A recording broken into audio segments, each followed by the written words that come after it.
ദൈവത്തിന് സ്തുതി. കർത്താവിൽ പ്രിയരെ, അടിച്ചമർത്താൻ ശ്രമിച്ച സത്യം ക്രിസ്തുവിന്റെ പുനരുദ്ധാനത്തിലൂടെ പ്രകാശിച്ചു നിൽക്കുന്നു. തിന്മയുടെ മേൽ നന്മ ജയിച്ചതിന്റെ പ്രത്യാശയുടെ നാളുകൾ നമ്മുടെ മുൻപിൽ ജ്വലിച്ചു നിൽക്കുന്നു.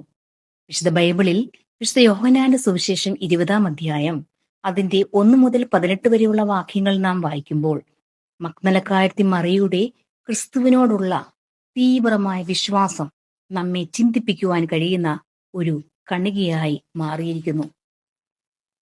കല്ലറയിൽ ക്രിസ്തുവിനെ കാണാതിരുന്ന അവസ്ഥയിൽ മറ്റെല്ലാവരും ഓടിപ്പോയപ്പോഴും സങ്കടത്തോടെ കല്ലറയുടെ പുറത്ത് കരഞ്ഞു നിൽക്കുകയാണ് മഗ്ദലക്കാരത്തി മറിയ. ക്രിസ്തുവിനോടുള്ള വിശ്വാസത്തിന്റെ സമർപ്പണം നമുക്കിവിടെ കാണുവാൻ സാധിക്കുന്നു. വിശുദ്ധ ബൈബിളിലെ മേൽപ്പറഞ്ഞ വേദഭാഗത്തിലൂടെ നാം കണ്ണോടിക്കുമ്പോൾ ക്രിസ്തുവിനെ പറ്റിയുള്ള ആകുലത, വിശ്വാസം, സത്യത്തിന്റെ വിജയം കാണാനുള്ള അവളുടെ ആകാംക്ഷ എല്ലാം നിഴലിച്ചു കാണുവാൻ സാധിക്കുന്നു.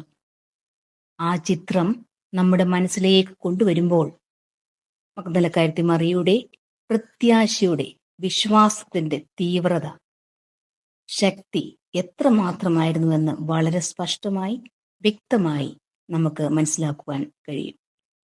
അതുകൊണ്ടാണ് തന്നെ ദർശിക്കുവാൻ, തന്നെ തിരിച്ചറിയുവാൻ ക്രിസ്തു അവളെ അനുവദിച്ചത്. നമ്മൾ ആ വേദഭാഗം വായിക്കുമ്പോൾ നമുക്ക് വളരെ സ്പഷ്ടമായി കാണാൻ പറ്റുന്ന കുറച്ച് കാര്യങ്ങളുണ്ട്. അവൾ വളരെ സങ്കടത്തോടെ കരയുന്നു. കരയുന്നതിൻ്റെ ഇടയിൽ കല്ലറയിൽ ചെന്ന് നോക്കുന്നുണ്ട്. ദൂതന്മാരോട് തന്റെ ആകുലതകൾ അറിയിക്കുന്നുണ്ട്. തോട്ടക്കാരൻ എന്ന് ചിന്തിച്ച് യേശുവിനോട് തന്റെ സങ്കടം ഉണർത്തിക്കുന്നുണ്ട്. ഇവിടെ അവൾ ആകെ അസ്വസ്ഥയായി നിൽക്കുന്ന ഒരു രംഗം നമുക്ക് മനസ്സിലാക്കുവാൻ സാധിക്കുന്നു.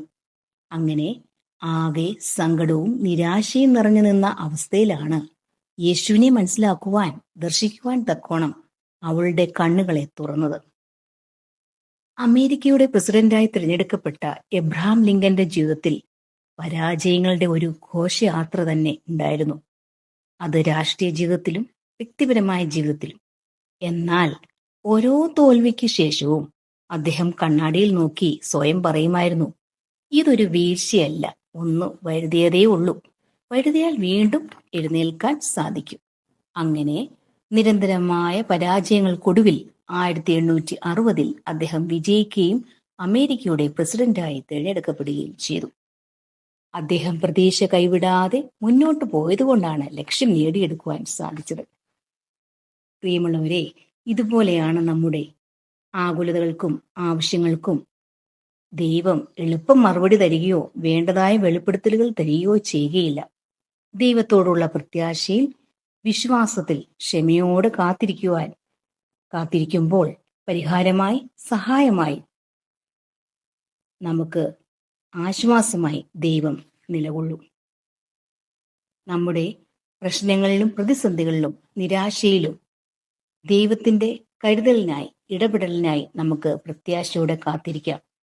അതിന് ദൈവത്തിന്റെ പരിശുദ്ധാത്മാവ് നമ്മെ ഏവരെയും സഹായിക്കട്ടെ എന്ന് പ്രാർത്ഥിക്കുന്നു, ആശംസിക്കുന്നു.